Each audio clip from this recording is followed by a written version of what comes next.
I believe broke ain't biblical. It can't be biblical. It is not biblical at all. Ooh. And it's an interesting idea to look at the Word of God and see in the New Testament that Jesus would say, you can only have two masters. You cannot serve both God and money. And he didn't put up anything. I mean, you got lust. I mean, you got a lot of different things that he could have said that could have been a master for you.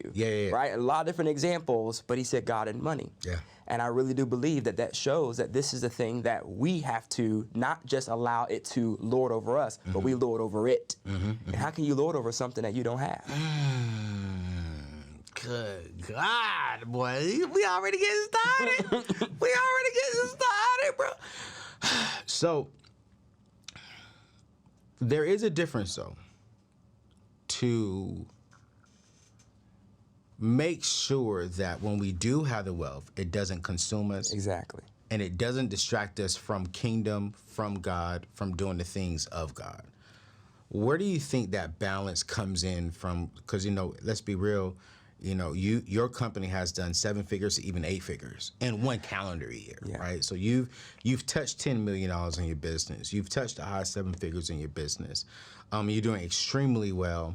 How do you keep yourself balanced, seeing all this money coming in, but still passionate for the love of Christ? I'll be honest, man, like that truly is the test. And I would say now, being someone that has made a good deal of money, more money than I quote unquote need to have, where I'm living in abundance, which is what I believe every believer desires to have. When we experienced our first 7-figure year, which we'll go back to when I was on food stamps and when we had nothing, right? We'll go there. But when we experienced the 7-figure year, what it revealed to me is that money is not something to be scared of, but it's something you must master and understand, because what it ended up doing was money just revealed who I really was. And it revealed the true brokenness within me.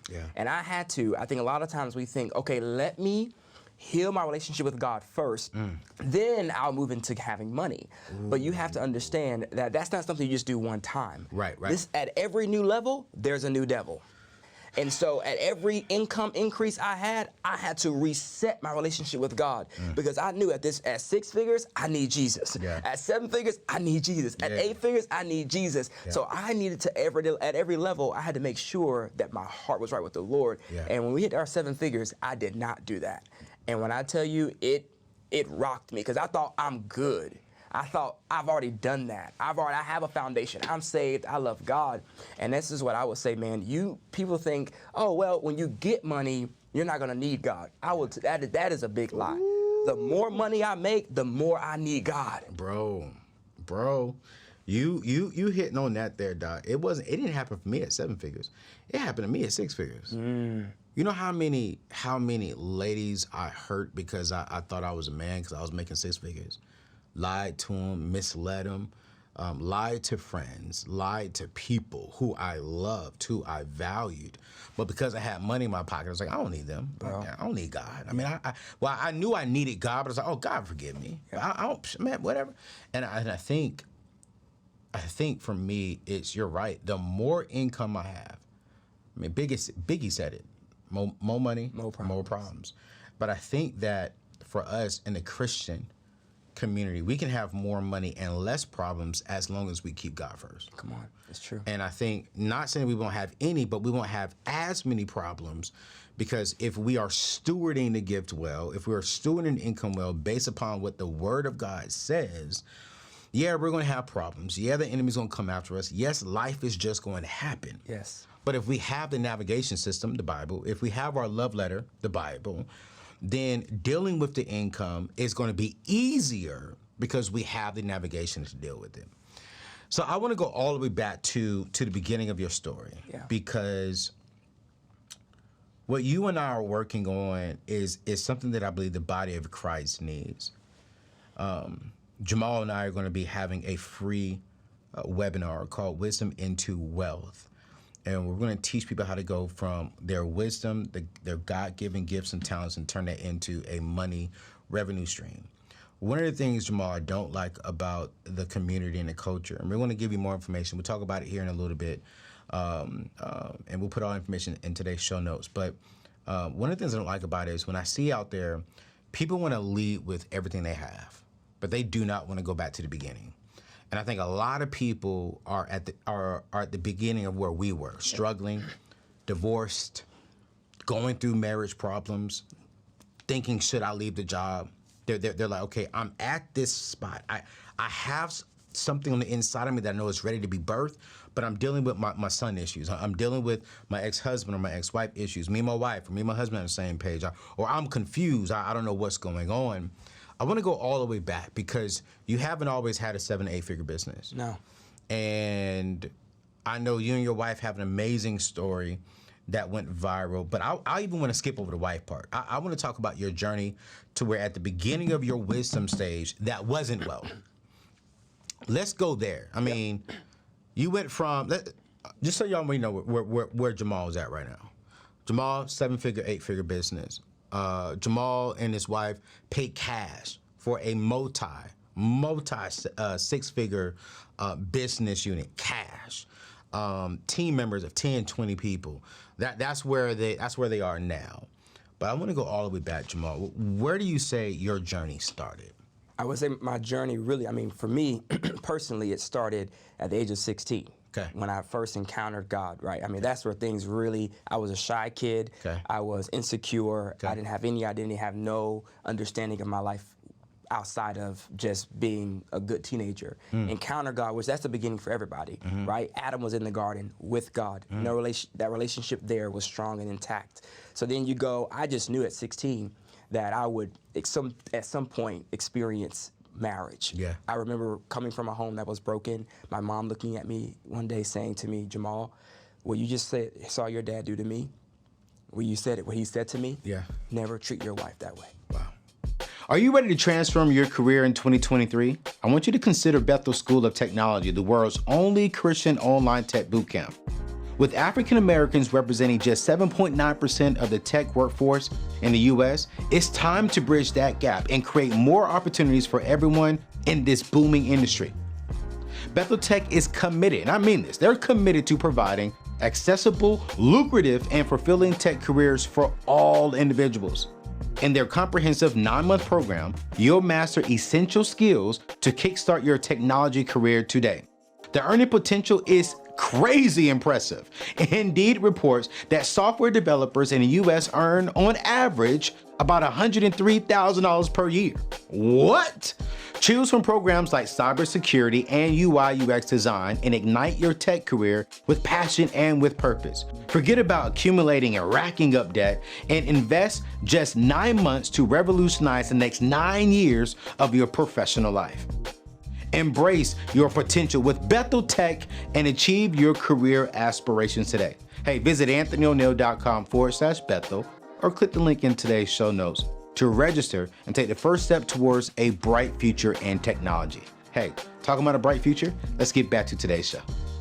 Now, my dad was a good man. My dad never put his hand on my mom, loved my mom, provided for my mom, but he didn't know how to truly care for her and the internal side of who she was as a woman, her destiny, her purpose.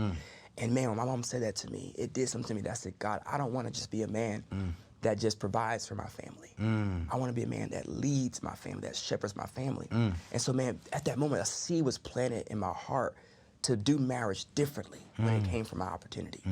And so now fast forward, single man, ended up going to, Bible college, get my degree in theology, and I'm headed towards a life of full-time ministry.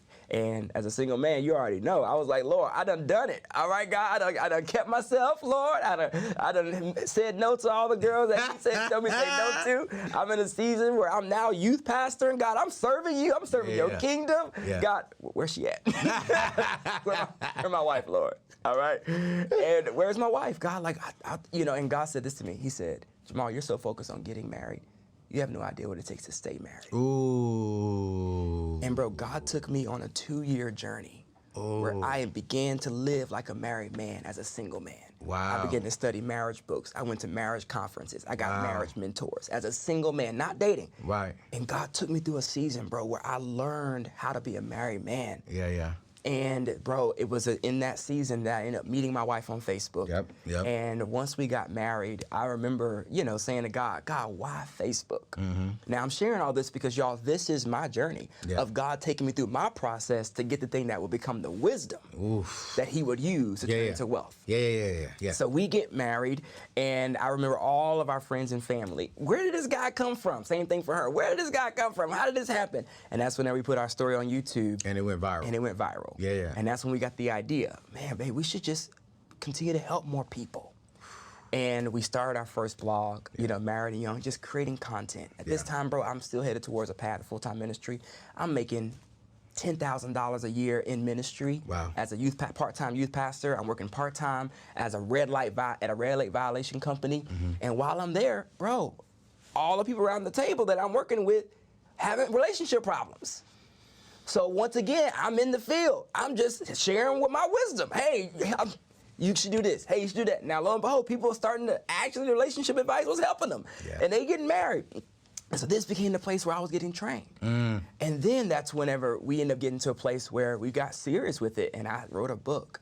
Now, bro, I don't know what it is about black people and books. We don't buy books, bro.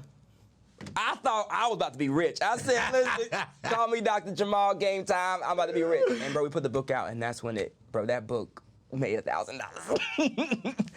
And I said, yeah, this ain't gonna work. And I quit. Wow. I quit. I think it's a lot of people, right, when they start businesses, they start anything, they step out, bro, we want immediate success. Yeah. And that did not happen for me at all. I didn't have a big following. I didn't have all the things. And I threw in the towel. And I went back to just, working full-time. I got a full-time job and started working again. And it was in that season the Lord was like, hey, do you truly trust me with this? And we ended up making some really big life changes where we went to a new position at another church. And that's when they kind of told me, hey, we need you to lay this down and focus all in on the church. So quit the vision. Quit the wisdom part of you. Focus on the church. That sounds, I've been told that before. And too. I get it. You know what I'm saying? I get why they told me to do that. Because they wanted me to be able to focus all in and give myself to it. And I remember a good mentor of mine said, hey, you can make a decision. You can continue to do this, or you can go after what God told you to do. And man, we did about 6 months there, and we left. And I had a job lined up when I left. But when we left, bro, I mean, the job fell through. And that's what my wife was 6 months pregnant. 6 months. 6 months with our first child. And you jobless. Jobless. And that's when we fell on food. I remember saying to my wife, I said, babe, all right, listen, I need you to, maybe we may need to consider food stamps. Bro, I come from middle-class household. She comes from middle class. I've never, ever been on food stamps. She's never been on food stamps. So you got to know that this was a moment of extreme shame, of humility.